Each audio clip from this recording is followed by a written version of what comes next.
ಈಗ ನೀವು actually audio ಕೇಳ್ತಾ ಇರೋದು ನನ್ನ mobile phone LG G7 ThinQ ಇಂದ.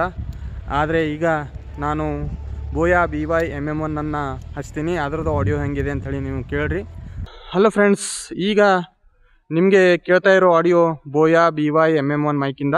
ಆಲ್ರೆಡಿ ನಾನು ಬೋಯಾ BY MM1 ಸೆಟಪ್ಪನ್ನು ಶಾರ್ಟ್ಸಲ್ಲಿ ಹಾಕಿದ್ದೀನಿ. ಆಮೇಲೆ ಅನ್ಬಾಕ್ಸಿಂಗ್ ಕೂಡ ಅದರಲ್ಲೇ ಕೊಟ್ಟಿದ್ದೀನಿ. ಅನ್ಬಾಕ್ಸಿಂಗ್ ಅಂದರೆ ಆ ಶಾರ್ಟ್ಸಲ್ಲೇ ಹೇಗೆ ಸೆಟಪ್ ಮಾಡಬೇಕು, ಲಾಗಿಂಗ್ ಸೆಟಪ್ಪು, ಆಮೇಲೆ ಅನ್ಬಾಕ್ಸಿಂಗಲ್ಲಿ ಯಾವ್ಯಾವ ಐಟಮ್ಸ್ಗಳಿರುತ್ತೆ ಅದನ್ನು ಆ ಒಂದು ಶಾರ್ಟ್ಸಲ್ಲೇ ಹಾಕಿದ್ದೀನಿ ಫ್ರೆಂಡ್ಸ್. ಅದನ್ನು ನೋಡಿ ನೀವು ಚೆಕ್ ಮಾಡ್ಬೋದು. ದಯವಿಟ್ಟು ನನ್ನ ಚಾನಲ್ನ ಸಬ್ಸ್ಕ್ರೈಬ್ ಮಾಡಬೇಕಾಗಿ ವಿನಂತಿ. ಆಮೇಲೆ ನಿಮ್ಮ ಫ್ರೆಂಡ್ಸ್ ರಿಲೇಟಿವ್ಸ್ ಯಾರೇ ಇದ್ದರೂ ನನ್ನ ಚಾನಲ್ನ ಸಬ್ಸ್ಕ್ರೈಬ್ ಮಾಡೋಕ್ಕೆ ಹೇಳಿ ಫ್ರೆಂಡ್ಸ್. ಲೈಕ್ ಮಾಡಿ, ಶೇರ್ ಮಾಡಿ, ಕಮೆಂಟ್ ಮಾಡಿ, ಸಬ್ಸ್ಕ್ರೈಬ್ ಮಾಡೋದನ್ನು ಮರಿಬೇಡಿ. Thank you friends. Thank you for watching my videos.